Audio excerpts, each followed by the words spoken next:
gardien de ta vie. Alléluia. Est-ce que tu peux demander à ton voisin, es-tu le gardien de ta vie? Est-ce que c'est toujours toi qui maîtrises ta vie? Ça, c'est la question. On est dans ce monde.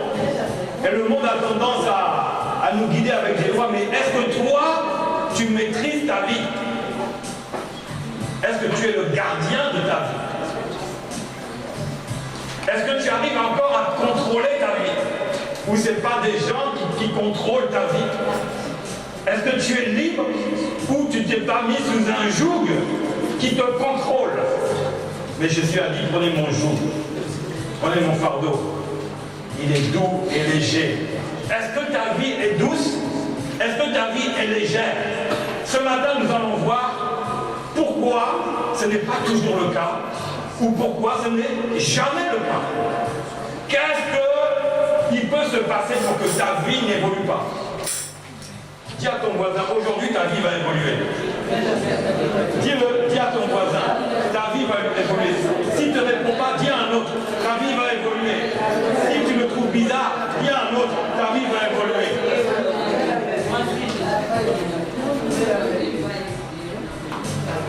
Dans ce que je viens de te dire, est-ce que tu le crois? C'est vrai? Tu crois que ta vie va évoluer? Et tu sais comment elle va évoluer? Tu le sais? Tu le sais? Tu es sûr? Tu sais comment ta vie évolue? Avec qui elle va évoluer? Avec Dieu. Avec qui? Qui est venu sur cette terre?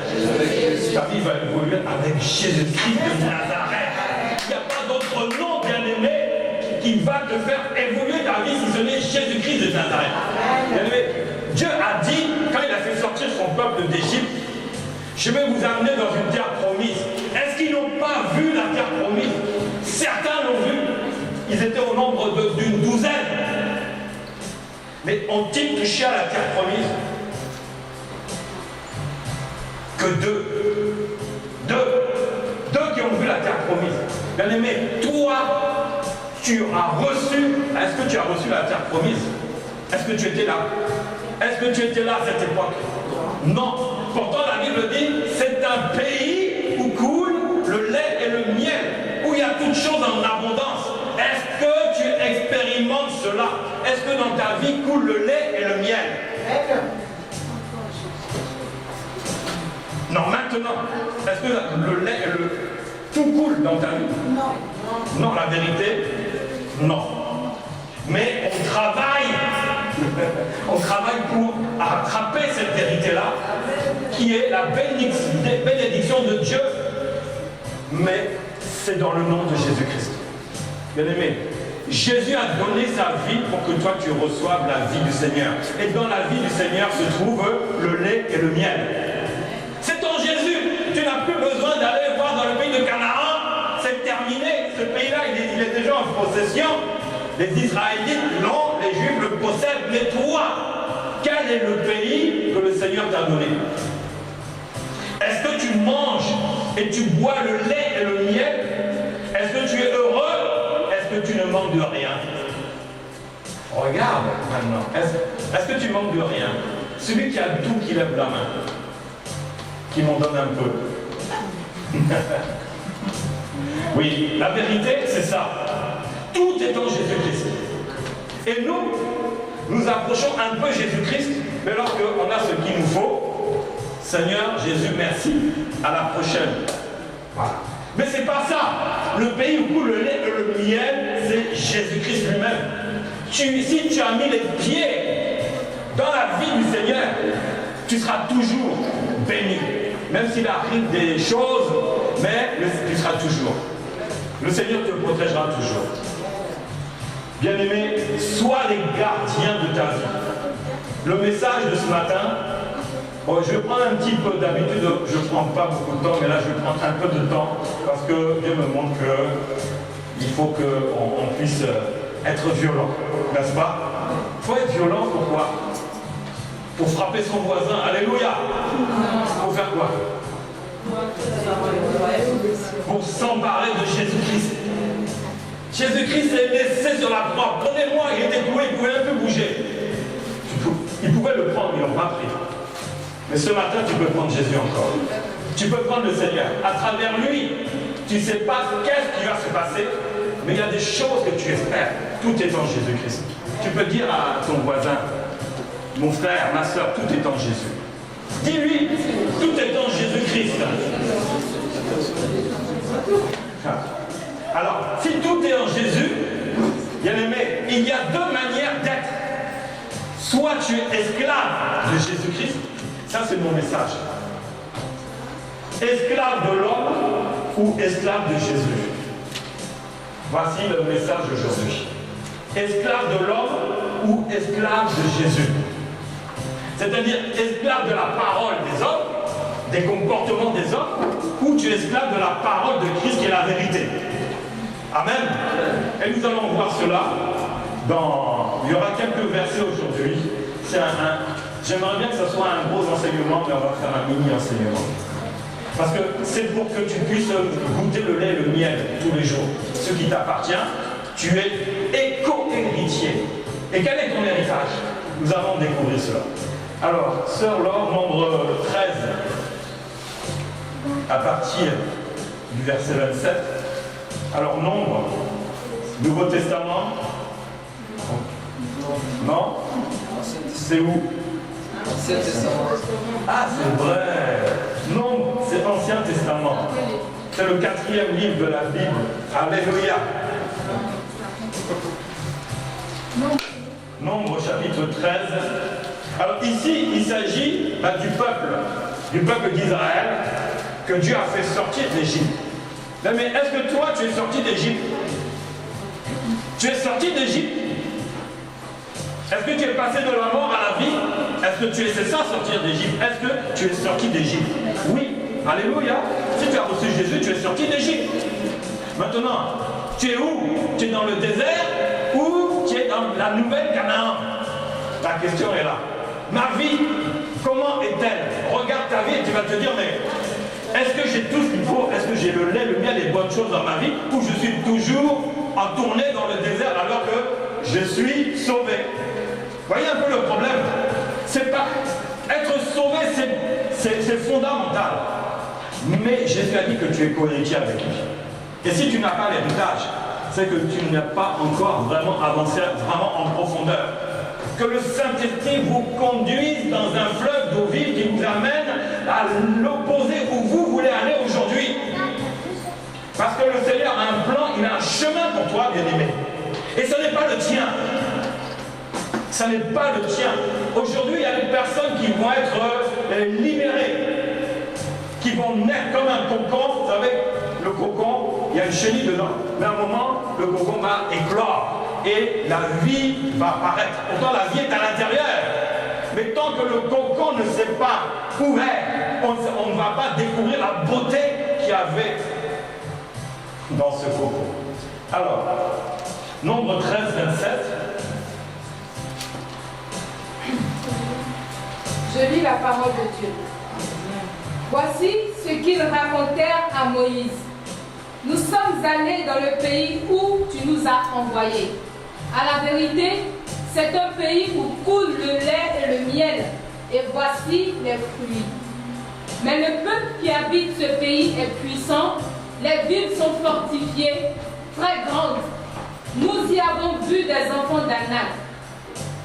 Les Amalécites habitent la contrée du Midi, les Étiens, les Jébusiens et les Amoriens habitent la montagne. Et les Cananéens habitent près de la mer et le long du Jourdain. Caleb fit taire le peuple qui murmurait contre Moïse. Il dit, montons, emparons-nous du pays, nous y serons vainqueurs. Mais les hommes qui étaient allés avec lui dirent, nous ne pouvons pas monter contre ce peuple, car il est plus fort que nous. Et ils décrièrent devant les enfants d'Israël le pays qu'ils avaient exploré. Ils dirent, le pays que nous avons parcouru pour l'explorer est un pays qui dévore ses habitants. Tout ce que nous y avons vu sont des hommes d'une haute taille, et nous y avons vu les géants, enfants d'Anak, de la race des géants. Nous étions à nos yeux et aux leurs comme des sauterelles. Amen. Amen. Vous voyez, ici, bien aimé, Moïse a reçu la vision de l'Éternel. Voici la terre promise qui est devant vous. Vous allez partir 40 jours pour aller explorer et tu enverras 12 personnes de chaque tribu. Parce que Dieu a donné ce pays en possession, en héritage. Et vous allez vérifier si c'est bien cela, si ce que Dieu a dit est bien cela. Bien aimé, les 12 disciples sont partis. Vous connaissez l'histoire, c'est la base même du peuple d'Israël. Israël, c'est là, bien aimé. Et la Bible dit qu'ils sont partis à 12, ils ont regardé, et quand ils sont rentrés, voilà maintenant, les éclaireurs, les espions font le rapport. À qui ils avaient obéi? À qui? Qui les avait envoyés? Moïse. Dieu à travers Moïse. Qui les a envoyés? Dieu à travers Moïse. Bien aimé, l'Église, c'est ça. Dieu à travers ses serviteurs. Moïse était le serviteur de l'Éternel. Et qui l'a envoyé? Il faut bien comprendre cela pour qu'on puisse saisir le royaume des cieux. Qui te parle maintenant? Dieu à travers un serviteur. Si tu vois comme ça, bien aimé, ta vie est transformée. C'est pour ça que sur 12, il y en avait 10 qui n'avaient rien compris. C'était des chefs. Tu as beau être comment, si tu ne vois pas Dieu qui se manifeste d'une manière ou d'une autre, bien aimé, chef que tu es là, c'est zéro. Ça ne marchera pas. Tu vas mourir dans ta chefferie, dans ton orgueil, dans tes pouvoirs, dans tes capacités, tu vas mourir dedans. C'est ce qui s'est passé avec les 10, on va le voir. Les 10 ont commencé à dire, oui c'est vrai, regarde on a amené du raisin, oh on a amené des cacao, oh on a amené ceci, cela, il y a du miel, regarde il y a même la ruche qui est là avec toutes les amies, il y a tout ce qu'il faut, mais le problème c'est qu'il y a des propriétaires. Dieu ne savait-il pas cela? Il savait cela. Mais est-ce qu'il avait demandé aux 12 de montrer les problèmes? Non. C'était pas le but. Mais pourquoi ils ont montré les problèmes? Bien aimé, ça n'a pas changé. Au lieu de voir les bonnes choses de Dieu, on va aussi s'attacher aux problèmes. Ça ne marche pas ensemble. Il n'y a que deux hommes. Vous les connaissez, c'est Caleb, 40 ans il avait, Josué. Ils ont dit, c'est vrai, mais nous allons prendre possession de cela. Pourquoi? Parce qu'ils savaient que la parole venait de Dieu à travers Moïse. Ils savaient que la parole qui était descendue n'allait pas retourner à elle, à Dieu, sans avoir accompli sa volonté.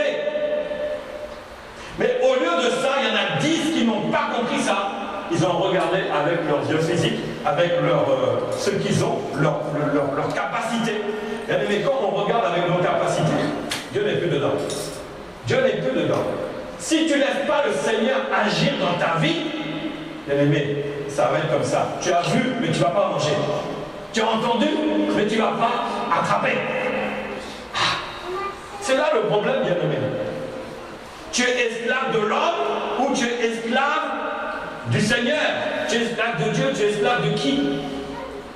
Va pas là-bas, c'est pas une bonne église. Tu l'écoutes, tu es devenu esclave de qui? Des hommes.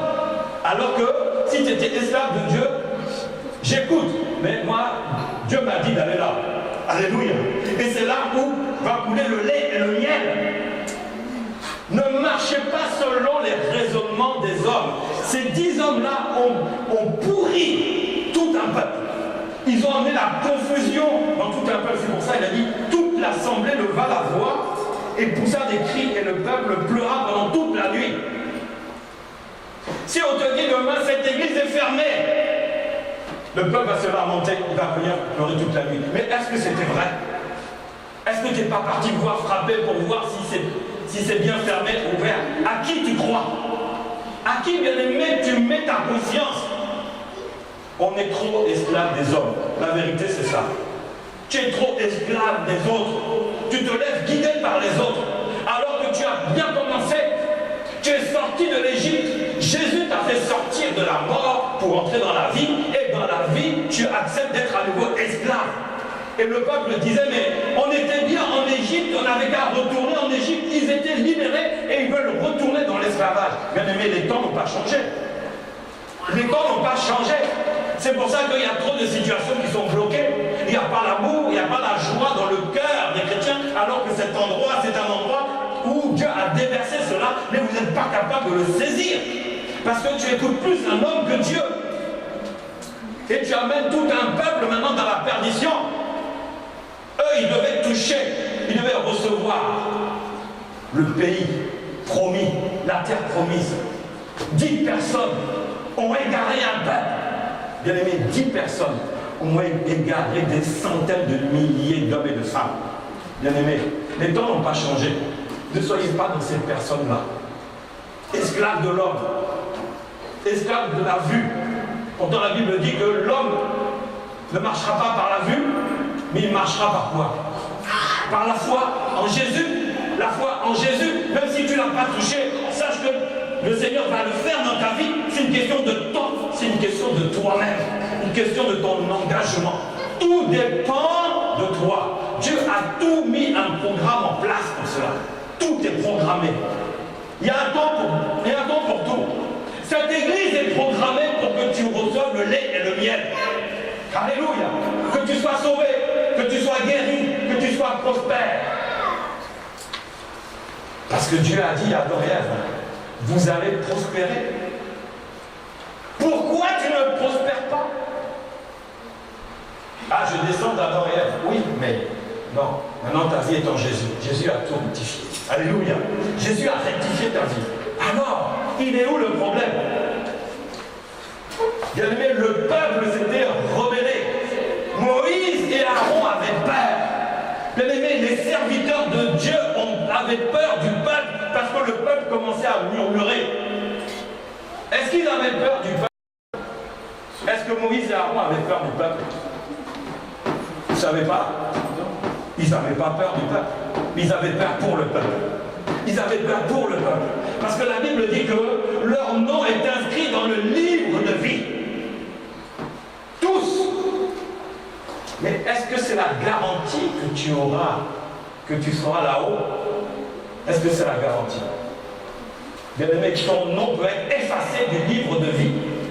Leurs noms ont été effacés du livre de vie parce qu'ils ont désobéi à Dieu. Au lieu d'être esclaves de Dieu, ils sont devenus à nouveau esclaves de l'homme. Dieu a dit, je vais les effacer de mon livre de vie. Moïse a dit, non. Moïse est intervenu pour le peuple. Le peuple qui grognait contre Moïse et Aaron. Moïse est parti fléchir genoux pour dire, Seigneur, ne les efface pas de ton livre de vie, mais efface-moi d'abord moi-même. Moi, je préfère me donner à la place de tous. Ce n'est pas ce que Jésus a fait. C'était une préfiguration de la venue de Jésus et de l'acte de Jésus. Jésus est dans la Bible de A à Z. Tout ce qui s'est fait, Jésus l'a accompli, mais d'une manière parfaite. Tout était déjà annoncé. Moïse voulait donner sa vie pour sauver le peuple. Alléluia. N'était-ce pas l'Esprit du Seigneur qui était déjà sur lui en tant que serviteur de Dieu? Tout serviteur de Dieu doit chercher à donner sa vie pour le peuple, même si le peuple murmure, même si le peuple fait la guerre. Mais celui qui a reçu l'Esprit du Seigneur doit dire, Seigneur, non, enlève-moi du livre de ta vie, mais garde tous tes enfants, afin qu'ils ne périssent pas. Alléluia. Parce que c'est le rôle de tout serviteur qui doit prendre soin et prier pour toutes ses brebis. Alléluia. Pendant que vous faites vos 400 coups, hein, pendant que vous êtes esclaves de l'homme, savez-vous pas qu'il y en a qui prient pour vous? Est-ce que vous savez cela? Vous le savez? Ah, j'entends pas beaucoup de amen. Mais qui peut prier pour moi? Parce que le pasteur, là, il n'est pas gentil, donc il ne va pas prier pour moi. Parce que peut-être il dit là, ça ne m'arrange pas. Donc il ne prie pas pour moi. Bien aimé, ne regarde pas les serviteurs, mais regarde Dieu. Si tu dis, ah, il a dit, tu es en train de dire, Dieu a dit. Dieu a dit. Et là, c'est grave. Là, c'est grave. Bien aimé, les 10 espions sont morts. Dieu les a exterminés. 10. Mais le peuple aussi a été exterminé. De 40 jours, ils sont partis voir la terre promise.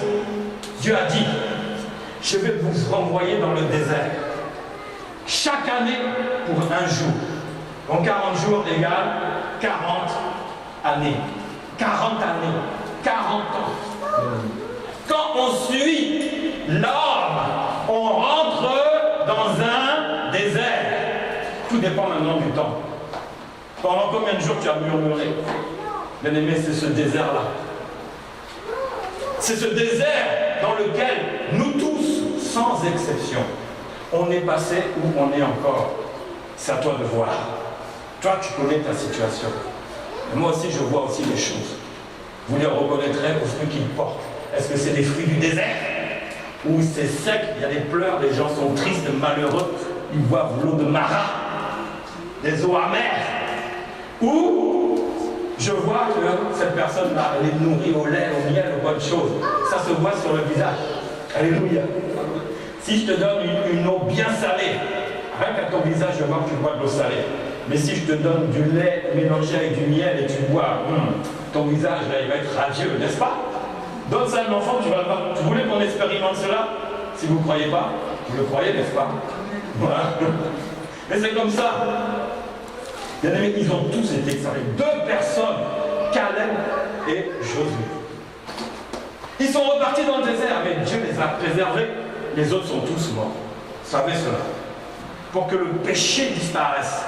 Parce qu'ils ne pouvaient pas rentrer dans la terre promise avec le péché, les mauvais comportements, les paroles qu'ils avaient polluées, la parole de Dieu.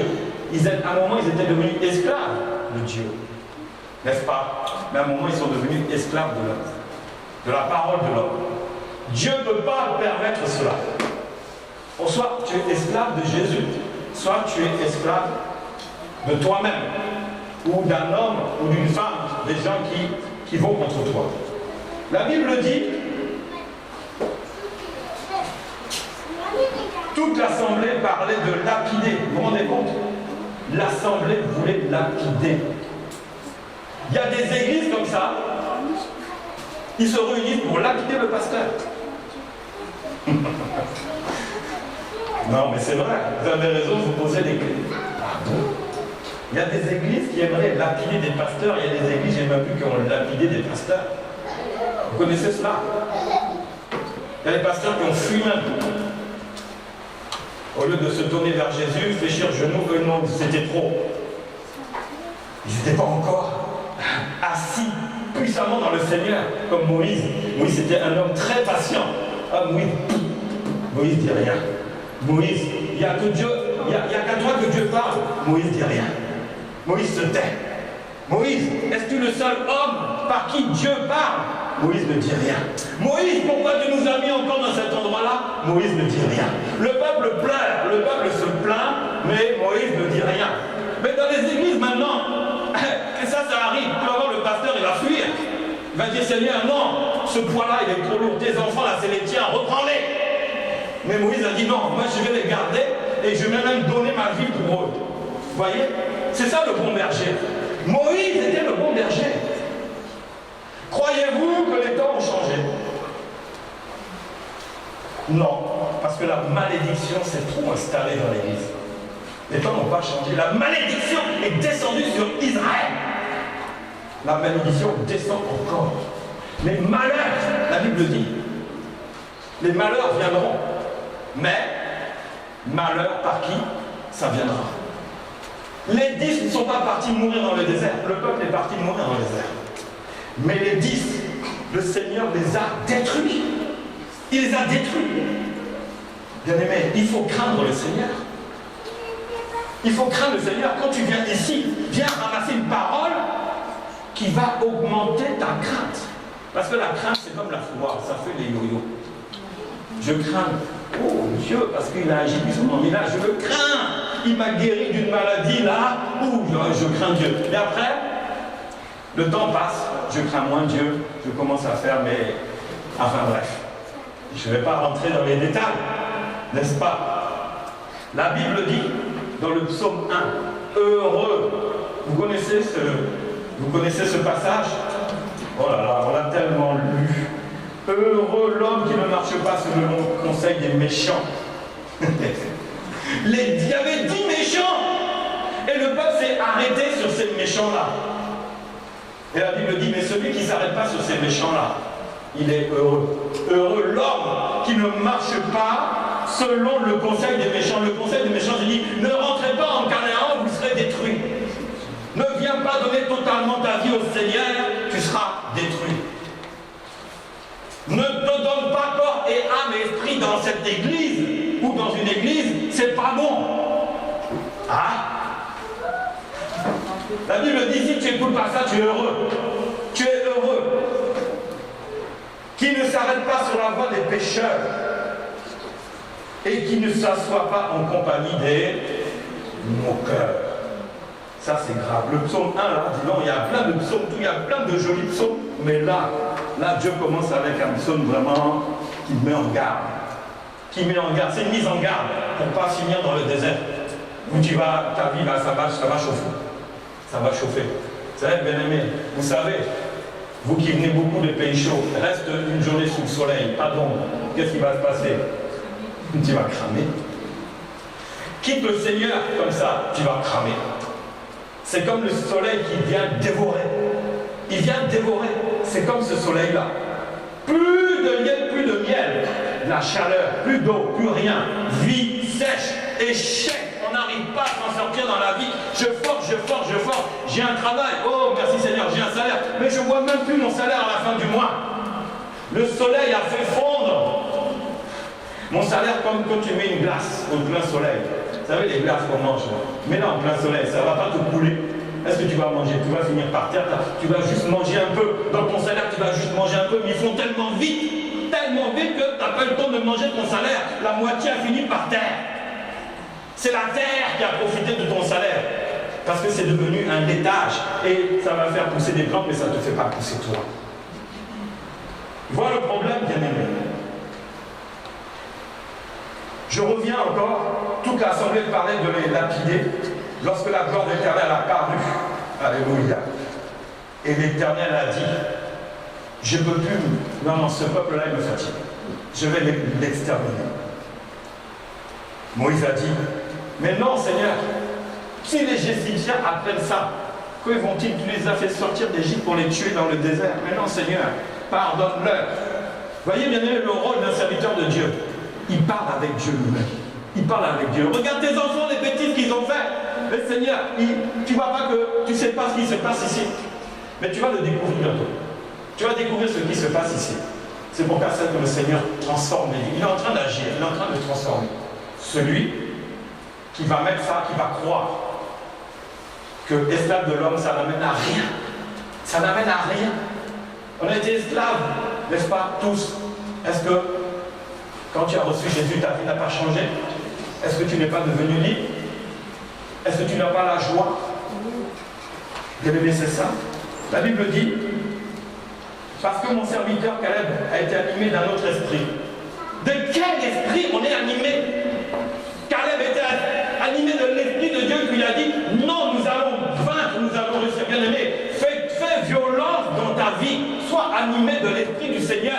Comme Jésus a été animé de l'esprit du Seigneur, et il a dit, l'esprit du Seigneur est sur moi, il m'a oint pour annoncer la bonne nouvelle.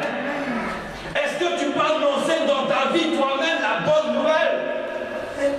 Est-ce que ta vie est sur la parole de Christ? Est-ce que tu es esclave de la parole de Christ? C'est-à-dire, si le Seigneur te dit de faire, fais-le.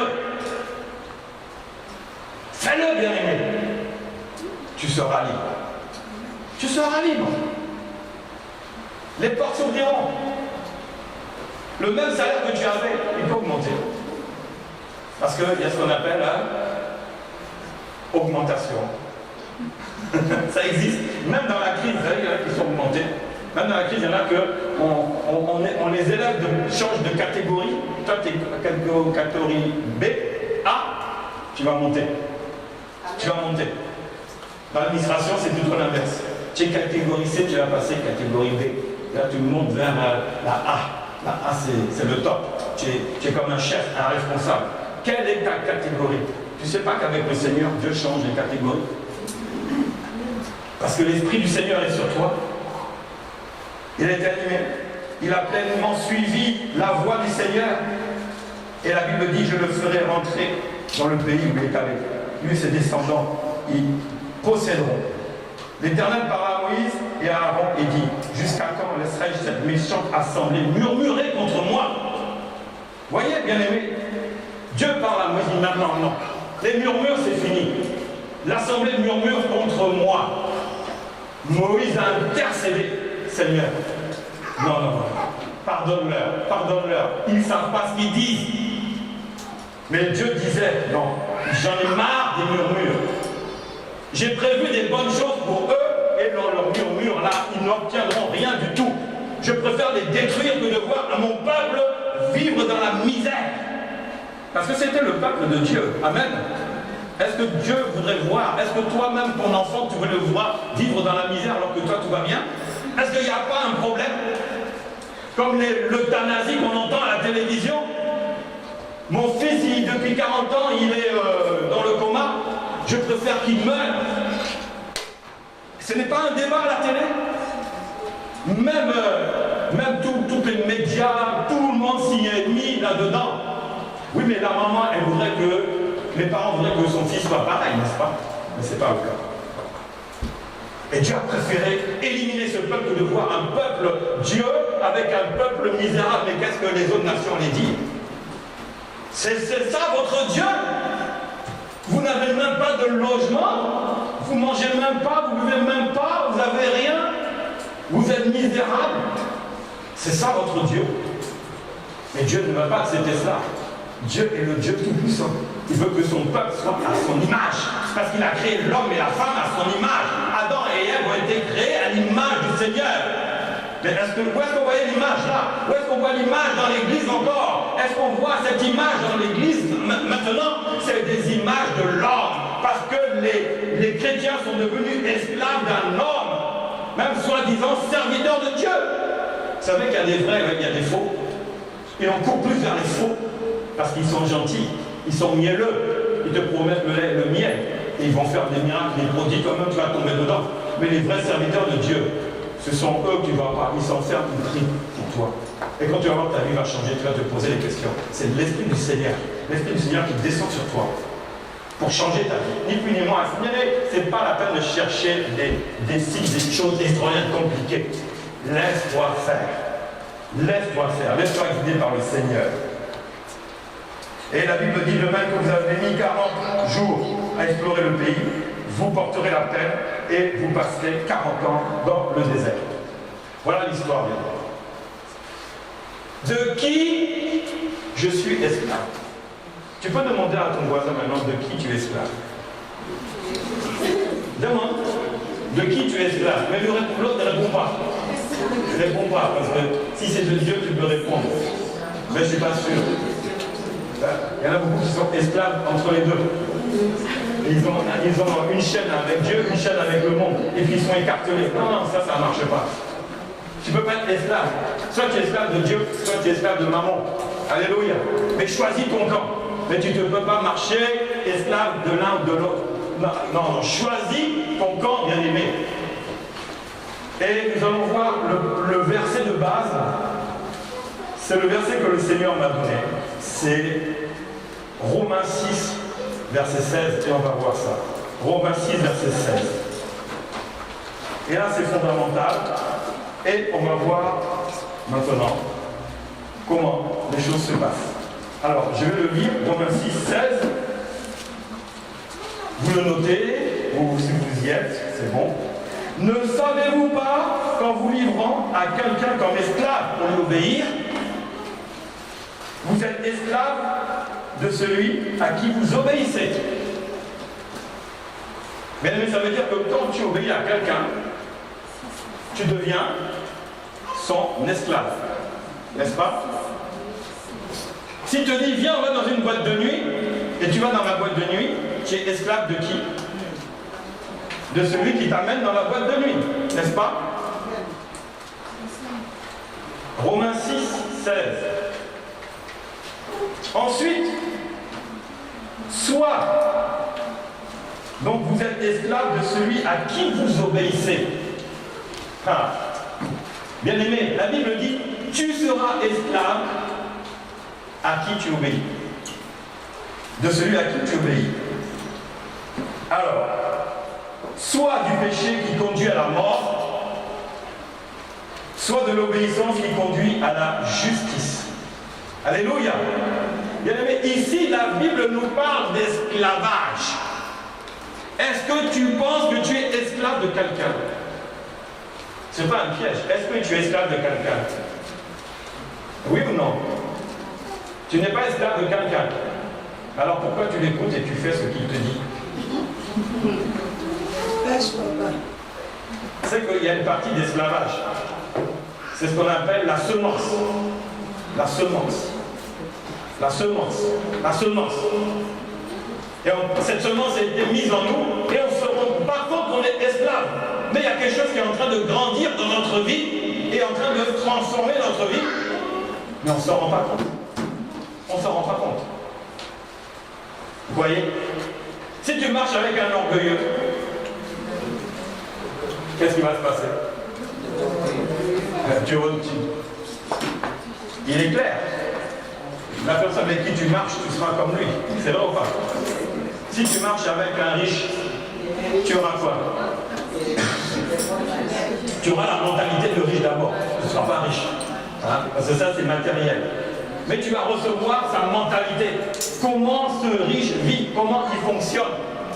Et tu vas dire, mais oui, mais c'est possible. Mais oui, mais si on ne t'avait pas montré comment un riche fonctionne, toi, tu aurais tous les problèmes parce que tu ne savais pas comment devenir riche. Mais si tu marches avec un orgueilleux, tu vas voir comment l'orgueilleux fonctionne. Et petit à petit, comme celui qui marche avec le riche, petit à petit, il va s'enrichir. Hein. Vous savez ça? Il va prendre des bons trucs. Et celui qui est orgueilleux, l'autre qui marche avec l'orgueilleux, il ne s'en rend pas compte. Et petit à petit, il va se comporter comme l'orgueilleux. Donc il est en train de fabriquer un petit orgueilleux. Et celui qui devient orgueilleux, eh bien, est-ce qu'il s'en rend compte? Il ne s'en rend pas compte. C'est ça le problème. Je montre la différence entre le côté spirituel et le côté charnel. Le côté charnel, tu le vois. Tu t'enrichis, ça se voit. Même dire, ah, mon frère là, tu as acheté le dernier blouson de Ralph Lauren. Je sais combien il coûte, parce que tu as enlevé l'étiquette sur le côté. 250 €. Waouh! Dis donc. Mais qu'est-ce qui fait qu'avant tu portais des coyo-coyo et maintenant tu portes des choses de marque? Eh mon ami, j'ai rencontré un homme riche. Ah bon, il t'a donné l'argent? Non, non, mais je suis ses conseils. Et je commence. Maintenant, avant, j'avais une mentalité là, tout ce que j'avais, je le dépensais, mais lui m'expliquait. Garde un peu, fais ça, fais ça. Il commence à te donner les pistes. Et ça marche. Le Seigneur te donne les pistes. Et ça ne marche pas. Et pourquoi ça ne marche pas? Pour certains, ça va marcher. Pour d'autres, ça ne marche pas. Prenons le cas. L'église ici ouvre à quelle heure? Le dimanche. 10h, en fin de compte, c'est 9h30. Pour ceux qui veulent rentrer dans l'intercession, c'est 9h30. Mais on va dire 10h. Je bénis le Seigneur parce qu'il y a la moitié de l'église qui est là à 10h, voire avant 10h. Donc cela, il commence. Il commence à marcher avec les serviteurs de Dieu. Alléluia. Et qu'est-ce qui va se passer? Ils vont devenir comme eux. Si tu marches avec un serviteur de Dieu, qu'est-ce qui va se passer? Non, tu ne vas pas le devenir. Ou tu peux le devenir. C'est pas automatique, ça, c'est Dieu qui le décide. Mais ta manière de vivre sera comme elle. Et tu vas dire, mais lui, le serviteur, mais il est béni jusqu'à... Oh non, non, non, non, c'est pas possible. Il n'a pas les moyens, mais Dieu lui a donné les moyens. Et en marchant avec lui, tu vas découvrir, au fur et à mesure, comment aussi marcher dans le Seigneur, être esclave de Jésus, donner ta vie, ton temps pour le Seigneur. Arrête-toi, prie. Au lieu de marcher, courir après les filles ou les garçons, de dire bon, arrête-toi, prie. Donc, tu vois, si tu fais ça, tu vas voir comment le Seigneur va faire. Il faut laisser la priorité au Seigneur, bien aimé. Parce que la Bible dit, on devient esclave de celui avec qui on obéit, c'est-à-dire on marche. Si la Bible dit, ne vous soyez pas en compagnie des moqueurs. Si tu marches avec un moqueur, qu'est-ce qui va se passer? Qu'est-ce qui va se passer?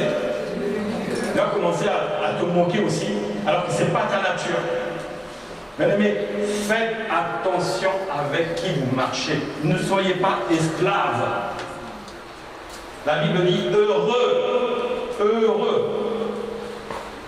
celui qui marche, mais dans le Seigneur.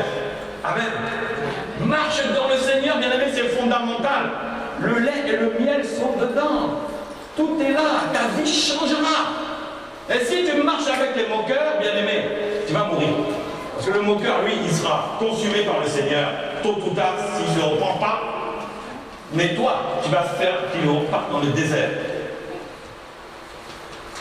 Mon père, avant, c'était quelqu'un qui était magnétiseur. C'est-à-dire que c'est la sorcellerie, ni plus ni moins. Et bien, bien aimé, quand j'ai imposé les mains, il a reçu Jésus. Ah, fini, tout transformé. Pendant 8 ans, sa vie grandissait, il devait mourir à 72 ans d'un cancer guéri. Guéri, plus de cancer, plus de médicaments, Dieu lui a donné 8 ans, comme à Caleb, Dieu a multiplié 80 ans. Caleb, à 80 ans, il est rentré dans la terre promise, alors qu'il pouvait mourir à 40 ans. Mais non, Dieu lui avait promis.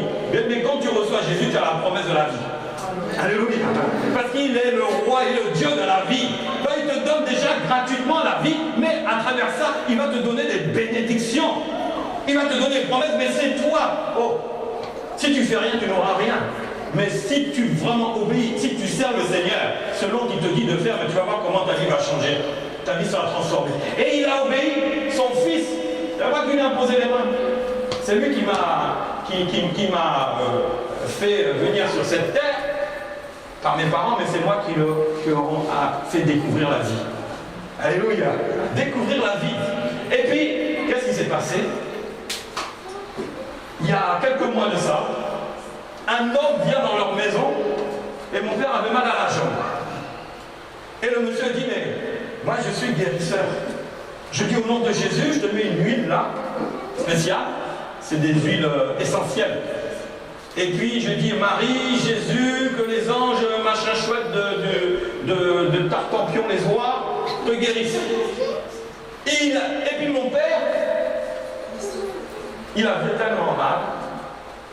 Qu'est-ce qu'il a dit? Ben, ok, je vais m'asseoir, faites. Le bonhomme, il a posé. C'était un magnétiseur comme lui, il a oublié ça.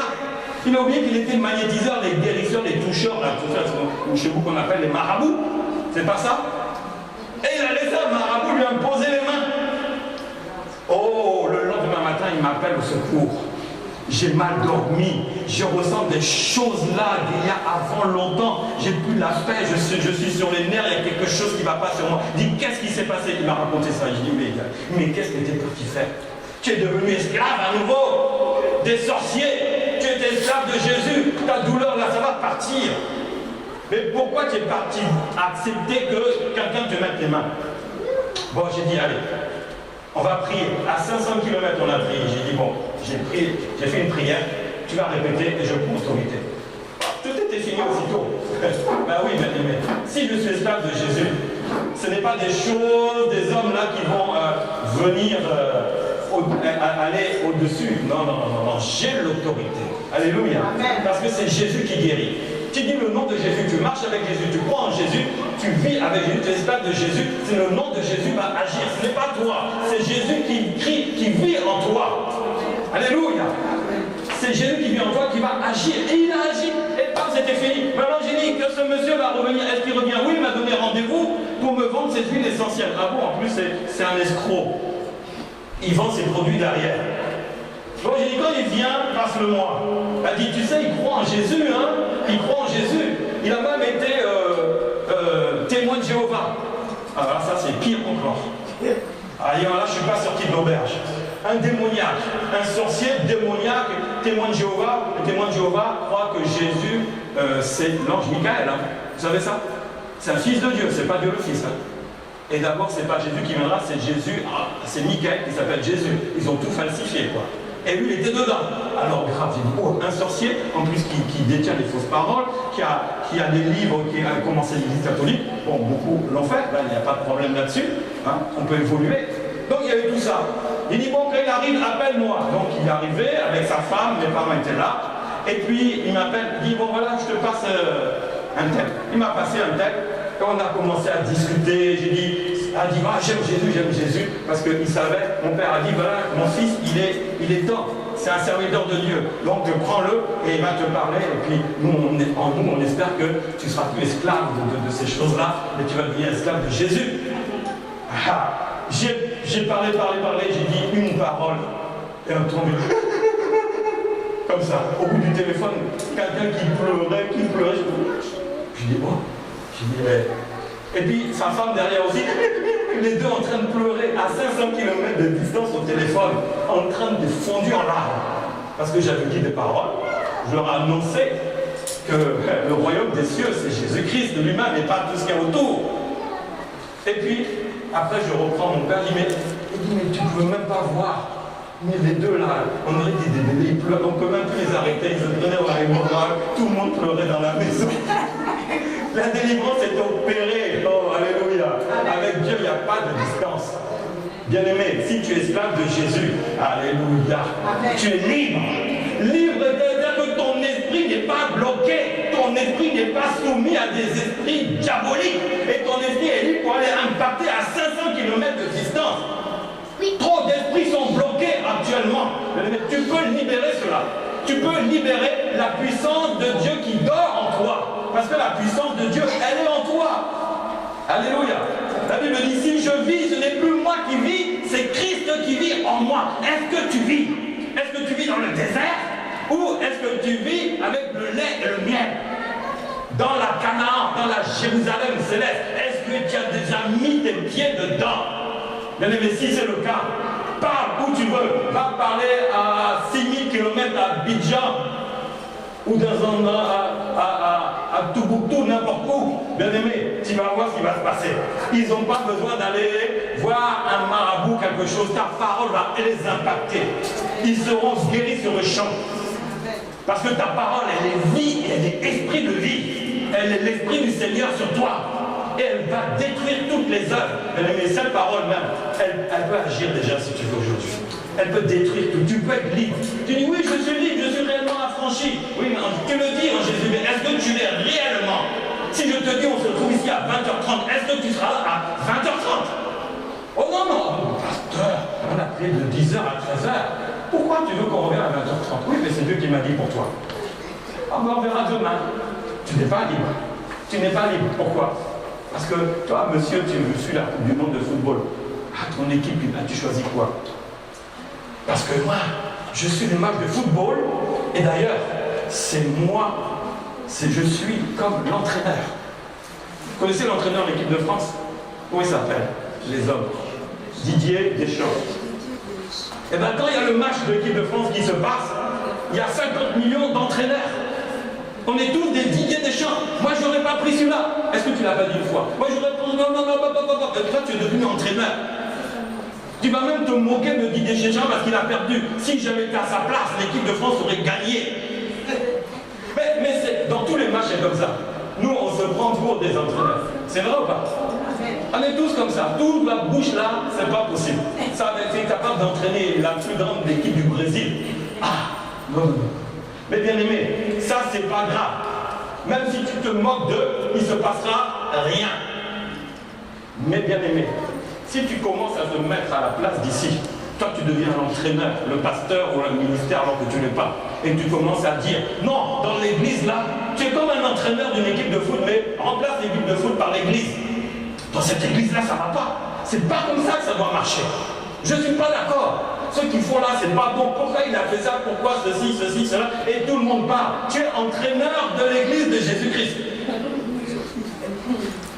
Mais le problème, c'est que là tu vas rendre compte. Malédiction, esclave de l'homme. Pourquoi? Moïse on lui dit, mais pourquoi c'est à toi que Dieu parle? Et nous? Oh là là, la lettre. Marie a ramassé la lettre. Alléluia. Bien-aimé, sois entraîneur de l'équipe de foot si tu veux, mais sois pas entraîneur d'ici. Parce que c'est Dieu qui décide. Alléluia. Ceux qui ne veulent pas, Dieu les établit. Ceux qui veulent, Dieu les établira pas. Vous voyez ça? Parce que ces plans ne sont pas nos plans. Parce que Dieu utilise qui il veut.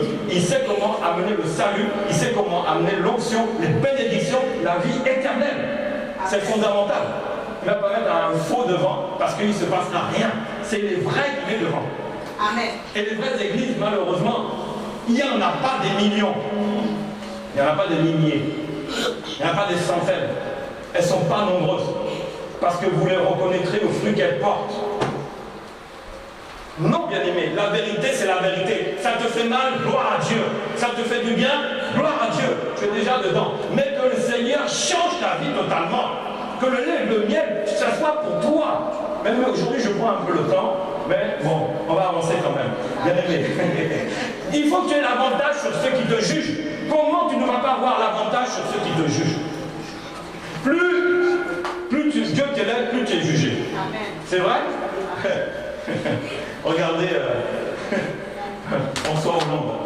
Il était tranquille, hein? Qui le jugeait dans son parti? Et dès qu'il est devenu président, ah là là là là. Et Hollande ceci, Hollande cela. Oh Hollande, tu es le bon à rien. Hollande, tu ne connais rien. Et nous, on devient tous des présidents aussi.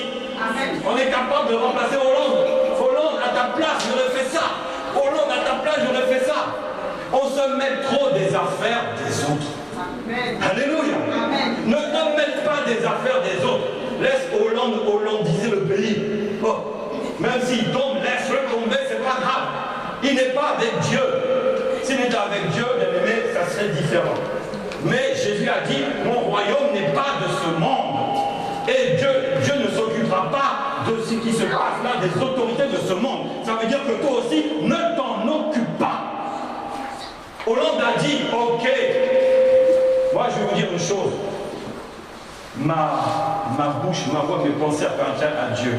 Depuis tout petit, je ne le savais pas. Parce que dès l'âge de 18 ans, mon père me dit, inscris-toi sur les listes électorales, tu vas aller voter. Une pensée me dit non, jusqu'à présent.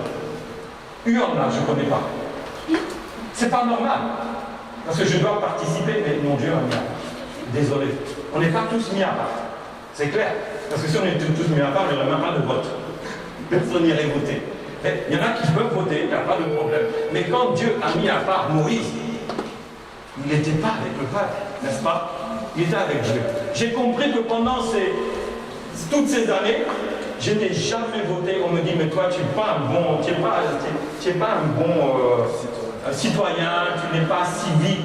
J'ai dit, mais je suis désolé, je prie pour eux, je prie pour le pays, mais je ne signerai pas quelque chose. Je ne veux pas devenir esclave. Non. Mais je n'ai jamais compris cela, bien aimé. Mais c'est plus vraiment je sers Dieu, et plus je comprends que Dieu se sert de moi, et donc je ne ferai pas ce que je voudrais que je fasse. Voyez? Donc là-dessus, ne jugeons pas. On n'a pas à juger, sinon tu deviens esclave de ceux qui jugent. Alléluia. Bien-aimé, tu dois avoir l'avantage sur ceux qui te jugent. Ceux qui t'amènent à parler, rentrer dans des jugements, c'est-à-dire, tu les mets de côté. Moi, je ne juge pas, c'est Dieu qui juge. Alléluia. Bien-aimé, c'est ça qui manque, c'est désert encore. C'est pas possible. Moi, comment j'ai les bonnes choses et puis je vois des gens dans l'assemblée qui n'ont pas les bonnes choses. Est-ce que je suis heureux de vivre mes bonnes choses? Quand je mange, là, j'ai tout ce qu'il faut dire. Ah, et mon frère, ma soeur, là, pourquoi ils n'ont pas ça? Seigneur, c'est ça. Je mange, je ne suis pas dans la joie. Moi, ils n'étaient pas dans la joie. Prends ma vie. Prends ma vie et laisse-les être inscrits dans le livre de vie. Bien-aimé, quand tu sers Dieu, tu as l'amour des âmes. Tu ne manges pas normalement. Tu ne vis pas normalement. Alléluia. Parce que tu veux qu'eux aussi reçoivent le royaume des cieux, qui marchent dans la gloire, dans la vérité. C'est ça, bien aimé, qui est important. La Bible dit qu'on ne met pas une lampe sous le boisseau. Vous connaissez cela? C'est quoi un boisseau? c'est comme une calebasse avec laquelle on mesurait de la farine. Donc si tu mets ta lampe c'est quoi? C'est une lumière. Dieu t'a rendu vivant en Jésus-Christ, tu es la lumière. Et parce que tu commences à juger, toi-même tu t'étouffes, toi-même tu vas prendre, donc tu vas prendre la calebasse. Si on dit que ça c'est la lumière, et qu'est-ce que le boisseau c'est ça, qu'est-ce qui va passer? Bah, voilà, on est comme ça. Oh, je suis dans la lumière. Ah oui, mais je n'éclaire rien. La vie n'est pas éclairée. Parce qu'on s'est mis sous le boisseau. La Bible dit qu'on n'a pas à se mettre sous le boisseau, sous la condamnation, sous l'esclavage. Parce que tu es la lumière. Tu as reçu Christ, bien-aimé. Tu es la lumière du monde. Et c'est écrit là-haut. C'est pas pour rien. Est-ce que vous connaissez? J'ai mis extrait. Parce que c'est le Seigneur me l'a dit audiblement. Ça, c'est audible. Ce n'est pas une pensée qui est venue comme Moïse, bouche à bouche. Ouais, c'était devenu audible. J'ai entendu la voix du Seigneur qui m'a dit, Matthieu 5,16, que votre lumière luise devant les hommes. Est-ce que ta lumière luise devant les hommes? Ou tu la parles recouverte de choses, de paroles? La question est là. La question est là. Il faut sortir un moment, il faut réaliser, je suis où? Dans quel état j'ai? Dans quel état je suis? Est-ce que je profite? Est-ce que je suis réellement conduit par le Saint-Esprit de Dieu? Est-ce que je ne suis pas retourné dans le désert? Comment est ma vie avec le Seigneur? Je prie 2 minutes le matin et le soir là, 2 minutes bye bye. Est-ce que, bien aimé, c'est la lumière que Dieu attend? Est-ce que c'est la lumière? Gloire à Dieu. Donc on va rentrer dans cette lumière-là. Amen. Certains y sont. Certains y sont. Alléluia. Je vais juste aussi, là je vous donne quelques passages parce que c'est important, parce que le Seigneur nous amène des fois à donner sa parole. Hein, au verset 30, il dit encore, et si ta main droite est une occasion de chute, coupe-la, jette-la loin de toi, car il est avantageux pour toi qu'un seul de tes membres périsse et que tout ton corps entier n'aille dans la genèse. Alléluia. Bien-aimé, si tu as une situation qui te bloque, coupe-la. Si tu marches avec quelqu'un qui c'est pas toi. Moi, quand je suis venu dans le Seigneur, j'avais quelques connaissances, mais quand je suis né de nouveau, le Seigneur m'a écarté à changer mes relations parce qu'il parlait trop. Oh, on allait dans les bars, billard, bière. Et j'étais né de nouveau un moment. Je sors de là avec ma femme. T'as vu, on sent la cigarette. Qu'est-ce qu'on va faire là-bas? Le Seigneur était en train de nous parler, nous parler, nous parler. On était bien, ces gens-là, ils étaient sympas. Ils venaient à la maison, on mangeait, on buvait. Eux, ils avaient l'alcool. On voulait nous séparer de l'alcool parce que ça commençait. Des fois, on était saoulés. Elle était saoulée, maman Grace était saoulée. Mais on n'était pas encore vraiment chrétiens et de nouveau. On était chrétiens, voilà. Mais, et quand on a reçu Jésus, on dit, mais grâce, il nous invite encore. Il faut amener des bouteilles de vin. D'ailleurs, eux, ils se sont surnommés, ils aiment tellement le vin qu'ils sont surnommés des pinariens. Comme des végétariens qui mangent les légumes. Eux, c'est des pinariens. Parce que c'est le pinard. Vous connaissez le pinard? C'est le vin. Et nous, on est des pinariens. On vit, notre boisson, c'est le pinard. Et on allait chez eux. Comment on va se séparer? On était mal. On a tenu l'invitation parce qu'après, on allait dans les bars danser. Mais on se voyait comme ridicule. Alors que c'était comme ça qu'on vivait. On était devenus ridicules. Ridicule. Ah oui. Et dit, mais non, on va couper avec eux. Si ton bras est une occasion de chute, coupe-la, tu rentreras avec un bras dans le royaume des cieux. Alléluia. Mais en plus, 2 verres étaient par terre. Et puis, oh là là là là. Moi, quelques verres là, je m'endormais. Donc imaginez le couple. Mais Dieu nous a sortis de là. Nous avons reçu le baptême du Saint-Esprit. Je ne sais même plus à quel moment, comment il s'est manifesté, mais c'était un changement puissant. Puissant. Et on a coupé toutes les personnes avec qui on marchait, on s'est retrouvés plus que tous les deux. C'est tout. Donc vers qui on allait se tourner? Si tu es esclave d'un serviteur de Dieu, bien-aimé, alléluia, c'est ça qui est bon. Donc nos amis étaient devenus serviteurs de Dieu. Tu as raison, ma fille. Tu as raison. C'est la vérité. Bien aimé, donc nos amis étaient devenus un couple de serviteurs de Dieu. Mais comment? Mais on n'était plus ivre d'alcool, on était ivre du Saint-Esprit, changé, transformé. On a couple, bien aimé. Regarde ta vie comment elle est et n'hésite pas si le Seigneur te dit écarte-toi de cette personne, ben, écarte-toi et approche-toi de ses serviteurs. Alléluia. Il y a beaucoup de serviteurs. Viens pas te coller à moi, je ne peux pas te supporter. Mais il y en a. Dans cette assemblée, il y en a. Une personne que tu aimes bien, tu sais qu'elle sert Dieu, attache-toi à elle. Tu seras esclave d'elle. Et elle est esclave de Jésus-Christ. Donc, bien aimé, tu vas grandir spirituellement, ta vie va changer. C'est ça l'esclavage où le Seigneur t'amène. Arrête d'être esclave de des pensées que tu entends. Oh, coco, ah, bonjour mon frère, bonjour ma soeur. Comment ça va? Et l'église, comment c'était? Ah, c'était bien. Arrête-toi là. Ah non, t'as vu, là, c'est chaud, hein? Ils ont trop parlé, hein? Ils étaient fatigants. Voilà. Qu'est-ce que tu penses d'ailleurs de tout ça? Coupe. Mais coupe. Coupe. Prochaine fois qu'il vient, je regarde. Fais pas de bruit. Je ne veux pas qu'il m'entende pas. Ring, ring, ring. Hey, je sais que tu es là. Où? L'autre, elle ne bouge pas, elle a tout éteint. Je ne veux pas le voir. Je ne veux pas la voir. Parce que ce qui va se passer là, non. Là, j'ai entendu la parole de Dieu. Il ne faut pas marcher n'importe comment. Je ne veux pas être esclave des gens qui murmurent, qui critiquent. Parce qu'ils vont me faire retrouver dans mon ancien désert. Je n'aimais pas le désert. Le Seigneur m'a fait sortir. Je veux marcher avec des personnes qui craignent réellement Dieu. Alléluia. Et c'est ainsi que, vraiment, tu vas marcher avec le Seigneur. Le Seigneur va te bénir. Ma soeur, mon frère, viens, on va prier. Oh, d'accord. Parce que quand tu ne marches plus avec les moqueurs, tu dis, on peut les prier. Il y a peu d'obstacles. Tu vas t'approcher. Tu crois que c'est Moïse qui s'approchait du peuple? C'est vrai ou pas? Est-ce que c'est Moïse qui s'approchait du peuple? Non, c'est le peuple qui venait murmurer, sans arrêt sur Moïse. Et Moïse était patient. Il était très patient. Très patient. Approche-toi de ces personnes-là. Tu veux voir, tu veux être esclave de Jésus. Approche-toi de ceux qui sont esclaves de Jésus-Christ. Alléluia. Et tu verras comment ta vie va changer. Oh, sinon, bien aimé, le désert, c'est pas bon. C'est pas bon. Je ne vais pas te parler de ça, tu le connais déjà. Tu connais déjà ce désert-là. La Bible dit que dans le psaume, on va finir par ça, et puis on va prier. Et psaume 133.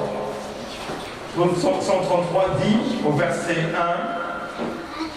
oh, voici, oh, qu'il est agréable et doux pour des frères de demeurer ensemble. C'est comme de l'huile précieuse qui se répand sur la tête, qui descend sur la barbe d'Aaron, qui descend sur les bords de ses vêtements. C'est comme la rosée de l'Hermon qui descend sur les montagnes de Sion. Car c'est là que l'Éternel envoie la bénédiction pour la vie, pour l'éternité. Alléluia.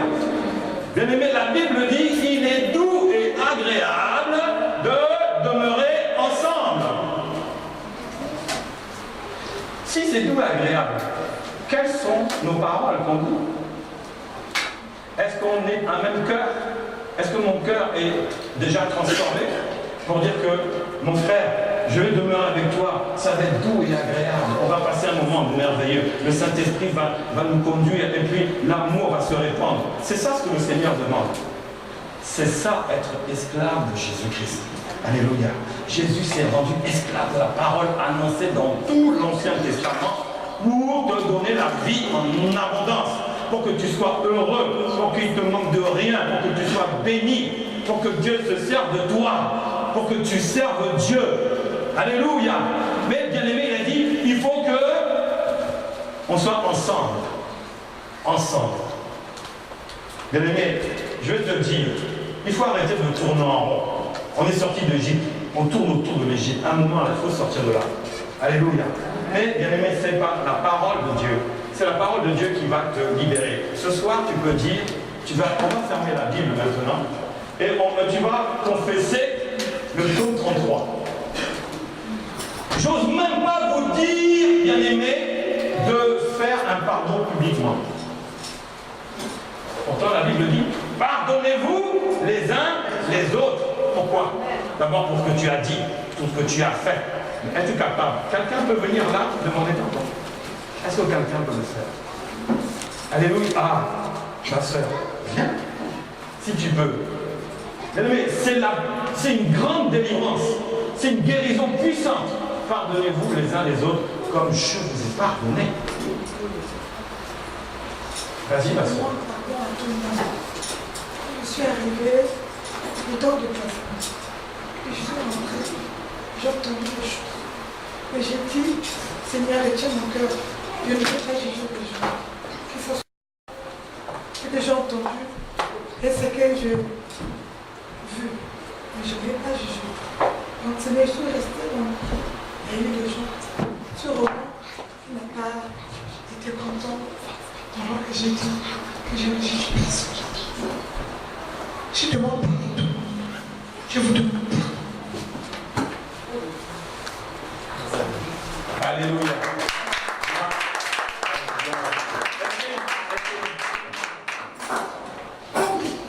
Alléluia. Amen. Moi, je n'ai pas de problème avec quelqu'un. Je vais m'adresser à ma soeur Mali. Bon, dans cette histoire de ma nièce, si moi j'étais offensée, s'il y a une parole dure que je suis adressée à toi, pardonne-moi. Amen, c'est tout.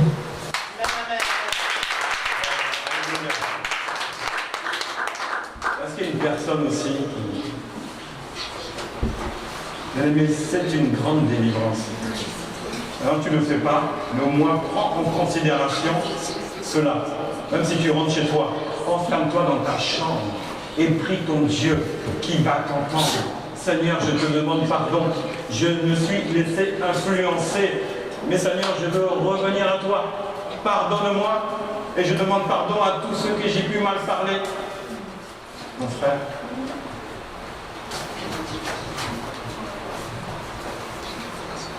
Moi, c'est donner la réponse à ma soeur Micheline.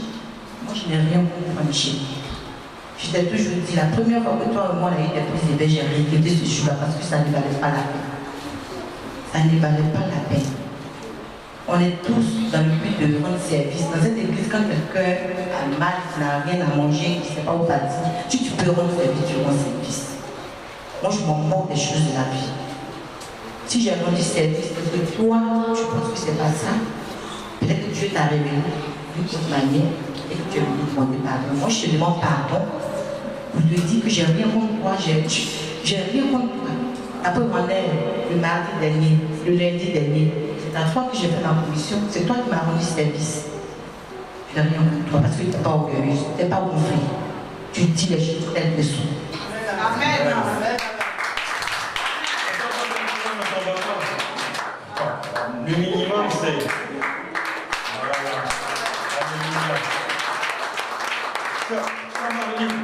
Moi aussi, je veux recevoir cette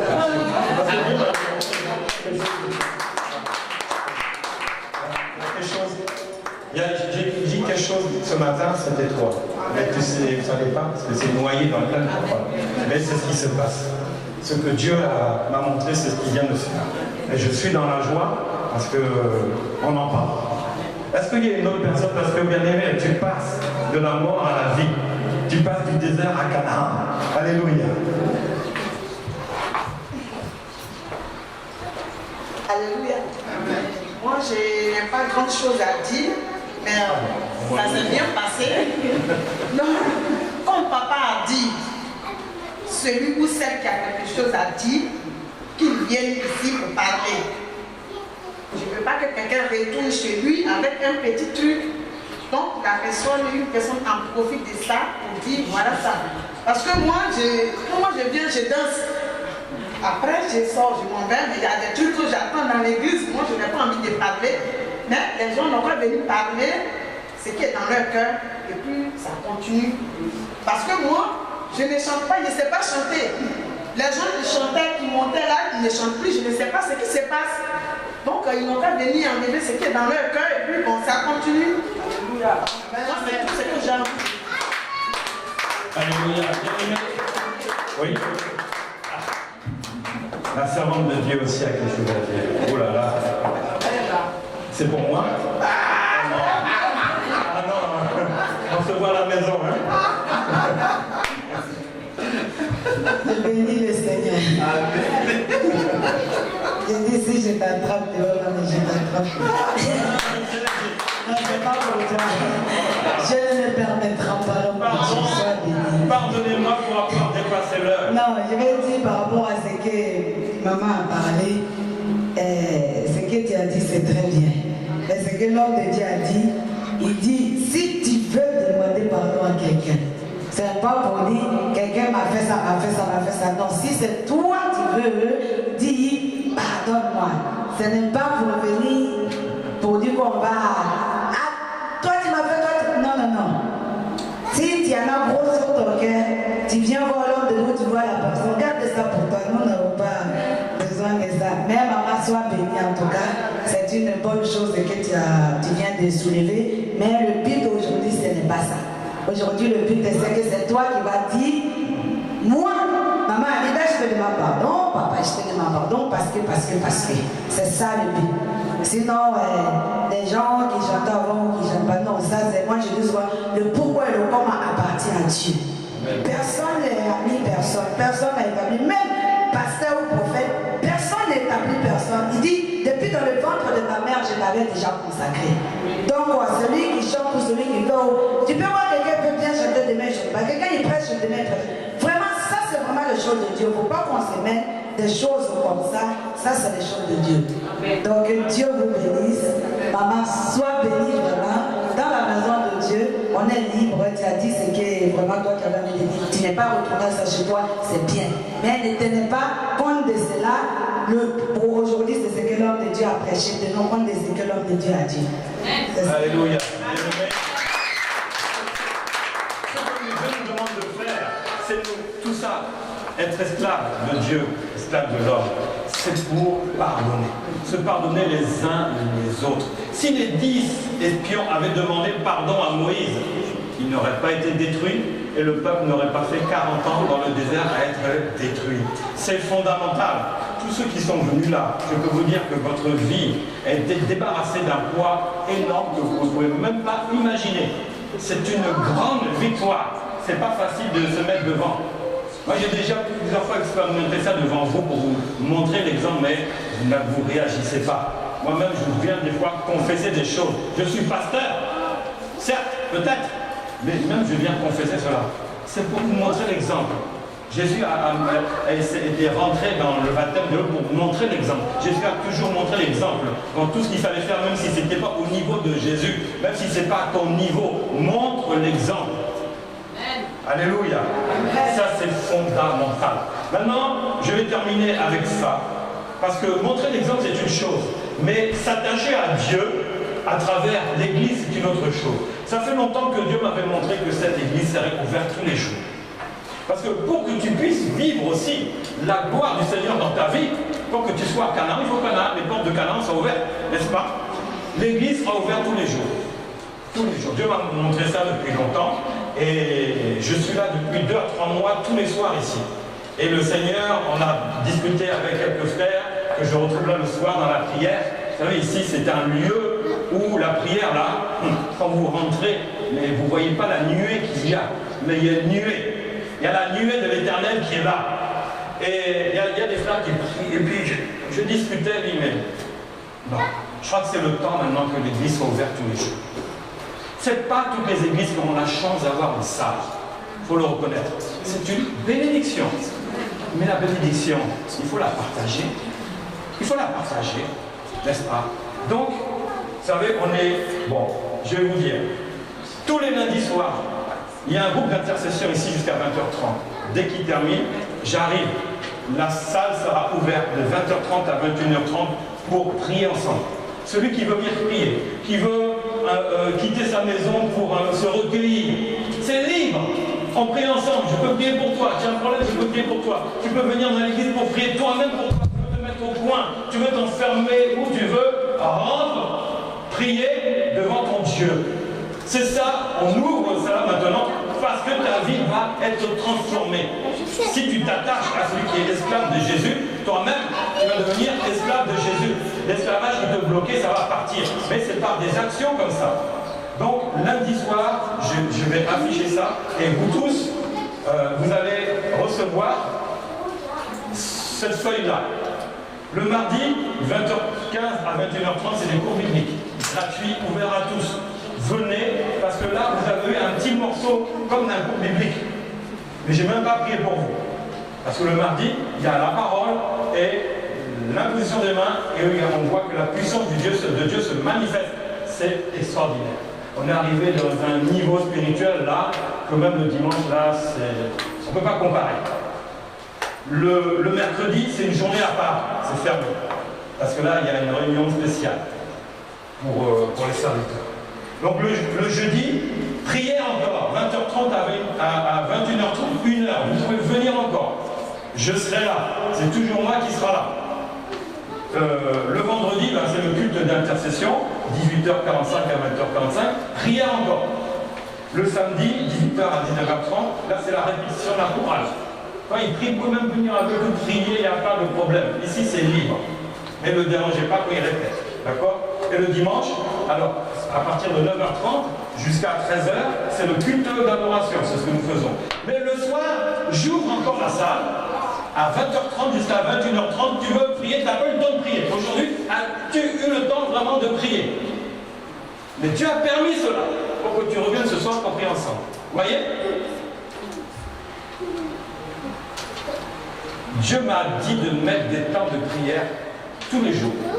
Tous les jours. Ouvert au public, sauf le jeudi pour l'instant. On attend que le Seigneur crée la situation pour que ce soit ouvert. Mais tous les jours, tu peux être là si tu veux. Tu peux rentrer dans le Canaan et manger le lait et le miel ici. Et en plus, c'est une église de quartier. Vous tous, beaucoup d'entre vous viennent du quartier plus ou moins. Quelle grâce, quelle chance. Moi, j'ai fait 45 km. Mais je suis là tous les soirs, sans exception. Et je m'enferme et je prie pour vous. Je prie pour tout, plein de choses. Je fais comme Moïse. Le peuple murmure, mais moi je suis là. Alléluia. Mais les réunions commencent à l'heure. Merci de venir à l'heure. Mais je suis dans la joie parce que déjà plus de la moitié sont là à l'heure. C'est une évolution, hein. Avant, là, à l'heure, il fallait voir qu'il y avait. Mais Dieu est en train d'agir ici. Ça fait de plus en plus de personnes viennent à l'heure. Que Dieu vous bénisse, continuez comme ça. Continuez comme ça parce que c'est comme ça que le royaume des cieux est forcé. Voilà, donc à la fin, je vais demander à 2-3 personnes de distribuer ça à tout le monde. Vous le pliez, vous mettez dans votre Bible, vous avez tous les horaires. Amen. Si tu dis, ce soir, j'ai envie, c'est quoi le programme? Ah bah tiens, on est lundi soir à 20h30, j'ai besoin d'être dans la présence du Seigneur, je veux qu'on prie pour moi, qu'on mette dans quelle situation, une situation personnelle, je viens ici. Où je veux m'isoler de mes enfants, de mon foyer, je viens même 15 minutes, tu n'es pas obligé de faire 1 heure. Tu rentres, tu sors, tu es libre. Tu es libre. Alléluia. Tu es libre de faire cela. Voici l'église qui va maintenant me rendre esclave du Seigneur. Je ne peux pas dire soyez esclave de Jésus sans apporter une technique, une astuce, une solution. C'est ça.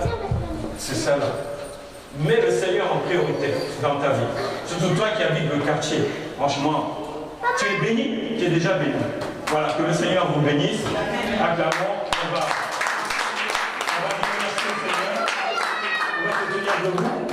Et on va confesser que le psaume 133, verset 1, qu'il est doux et agréable de demeurer ensemble. Tu vas commencer à dire ces paroles. Aujourd'hui, que de mes paroles sortent des bonnes choses agréables, douces au Seigneur envers mes frères et mes sœurs. Je bénis mon frère, je bénis ma sœur. Allons-y, on va commencer à prier pour que vraiment on ait cette habitude spirituelle. Merci Seigneur, je te rends gloire. Parce que ta parole, Seigneur, est descendue. Tu as dit, Seigneur, que nous devons nous pardonner les uns les autres. C'est-à-dire être dans cette communion fraternelle, de s'aimer. Seigneur, je te demande pardon si j'ai murmuré contre ton peuple. Si j'ai murmuré contre mon frère, si j'ai murmuré contre ma sœur, mais aujourd'hui, qu'il sorte de ma bouche des paroles douces et agréables. Douces et agréables, Seigneur. Parce que de là dépend toute la parole de Dieu. De là dépend Jésus-Christ lui-même. De là dépend la vie même que Jésus-Christ est venu répandre dans ce monde, répandre dans ta vie. Merci Seigneur pour cette parole. Je te rends grâce, je te rends gloire. Au nom de Jésus.